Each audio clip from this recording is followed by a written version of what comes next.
BPL special শোতে আপনাদের স্বাগত জানাচ্ছি। বিপিএল এর দলগুলোর 11 নিয়ে কথা বলছিলাম। গত ভিডিওতে কথা বলেছি ঢাকা ক্যাপিটালস নিয়ে। আমি আমার ব্যক্তিগত একটা 11ও দিয়েছিলাম গত ভিডিওতে ঢাকা ক্যাপিটালসকে নিয়ে। তো আজকের ভিডিওতে কথা বলবো বর্তমান চ্যাম্পিয়ন ফরচুন বরিশালকে নিয়ে। চেষ্টা করেছি একটা ব্যক্তিগত 11 সাজানো, সেটা আপনাদের সাথে শেয়ার করব। তো গত ভিডিওতে ঢাকা ক্যাপিটালসে একটা উইকনেস বলেছিলাম যে তাদের স্পিন অ্যাটাকটা খুবই দুর্বল।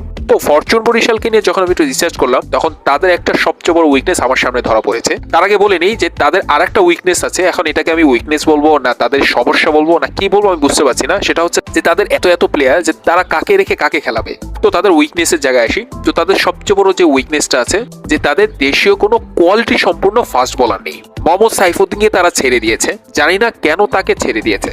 গত আসরে যে চ্যাম্পিয়ন হয়েছিল ফরচুন বরিশাল সেখানে মোহাম্মদ সাইফুদ্দিনের অনেক বড় অবদান ছিল, যেটা তামিম ইকবাল নিজে স্বীকার করেছিলেন। অথচ এবারে আসরে সাইফুদ্দিনকে ধরে রাখেনি ফরচুন বরিশাল, কেন জানি না। ইকবাল হোসেন চৌধুরী আছেন, কিন্তু তিনি খেলার মতো কতটুকু ফিট